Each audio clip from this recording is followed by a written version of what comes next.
প্রিয় বন্ধুগণ, আমরা কনসার্ট শুনছি, আমরা কি আমাদের শহীদদের জন্য আধা ঘন্টা সময় দিতে পারি না? প্রিয় খুলনাবাসী,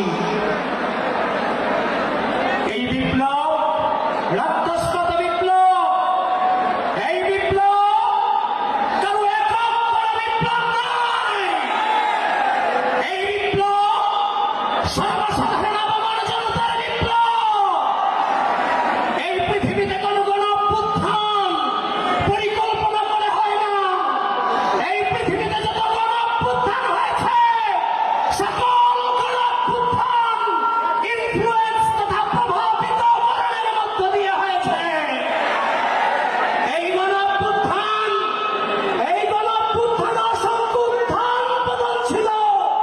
কখনো আমার রিস্কাচালক ভাই আমাকে প্রভাবিত করেছে, কখনো আমার ছাত্র ভাইরা আমাকে প্রভাবিত করেছে। যখন ছাত্র জনতাকে হাসিনা ঘরে পাঠানোর চেষ্টা করল, তখন আইনজীবীরা নেমে এসেছে, তখন শিক্ষকরা নেমে এসেছে, তখন সাংস্কৃতিক কর্মীরা নেমে এসেছে। বিদেশে বসে আমাদের রেমিটেন্স যোদ্ধারা বিক্ষোভ করেছে এবং রেমিটেন্স বন্ধ করে দিয়েছে। শুধু তাই নয়, এদেশের আপামর ছাত্র জনতা এবং রাজনৈতিক ছাত্র সংগঠনের অবদান এই বিপ্লবে অনস্বীকার্য। এজন্য আমি বলে থাকি, এই বিপ্লব সামগ্রিক বিপ্লব, এই বিপ্লব বাংলাদেশের বিপ্লব, এই বিপ্লব কারো একার সম্পত্তি নয়। প্রিয় বন্ধুগণ, সোজা বক্তব্যে যেতে পারি না। আজকে সেই ছাত্র সংগঠন কর্তৃক এই খুলনার মাটিতে এই কনসার্টের আয়োজন হয়েছে। আপনারা জানেন 90-এর গণ অভ্যুত্থানের নায়ক এবং 24-এর গণ অভ্যুত্থানে বাংলাদেশ জাতীয়তাবাদী ছাত্র দল বাংলাদেশের সর্ববৃহৎ রাজনৈতিক ছাত্র সংগঠনকে যার নেতৃত্বে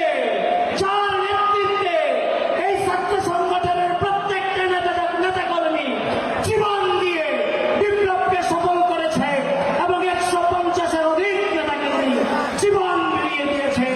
আপনাদের নেতা, খুলনার মাটি মানুষের নেতা জনাব আলহাজ রকিবুল ইসলাম বকুল।